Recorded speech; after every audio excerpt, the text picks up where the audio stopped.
Հարգելի հետևորդներ, ես Ստեփանավան քաղաքի բնակիչ Էրիկ Գեղինյանն եմ, ես այժմ ուրեմն Գյուլաքարակ գյուղի բազմաթիվ գյուղացիների խնդրանքով այժմ գտնվում եմ Գյուլաքարակ գյուղի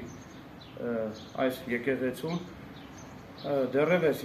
իմ մանուկ հասակից ես հիշում եմ այս եկեղեցին այս նույն վիճակում, այսինքն տասնամյակներ շարունակ այս եկեղեցին ցավոք սրտի դժբախտաբար գտնվում է բավականին անմխիթար վիճակում եւ ունի վերանորոգման կարիք, չգիտես ինչու հիմա գյուղացիները ինձ ասեցին, որ Գյուլաքարակի գյուղապետը նախկին գյուղապետը, որ եղել է այստեղ գյուղապետ, անուն ազգանունը չեմ ցանկանում հիշեցնել, անընդհատ չգիտեմ զբաղվել է թալանով, գյուղացիների չգիտեմ գումարներն է յուրացրել եւ այլն, այսինքն այն գյուղապետներ, ովքեր որ զբաղված են թալանով, կարող էին իրենց կողմից թալանված գումարները ուղղել այս եկեղեցի բարեկարգմանն ու վերանորոգմանը, որի արդյունքում եկեղեցին այսպիսի անմխիթար վիճակում հիմա չէր գտնվի, ինչպես նաև գյուղացիները ինձ ասեցին, որ այս եկեղեցին գտնվում է պետության հոգացության ներքո, ուստի հիմա պատկան մարմիններին կոչ եմ անում, որպեսզի անհրաժեշտ պատշաճ ուշադրություն դարձնեն այս եկեղեցուն եւ ակնկալում եմ, որ պատկան մարմինները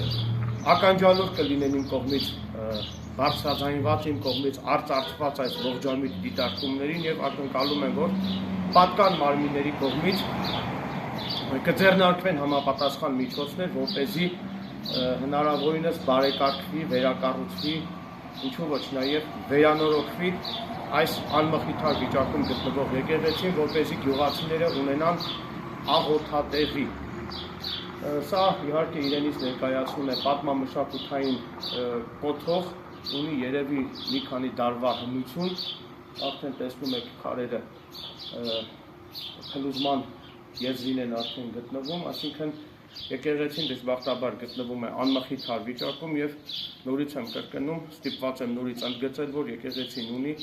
բարեկարգման եւ վերանորոգման կարիք։ Այսքանը շնորհակալություն եմ հայտնում ուշադրության համար։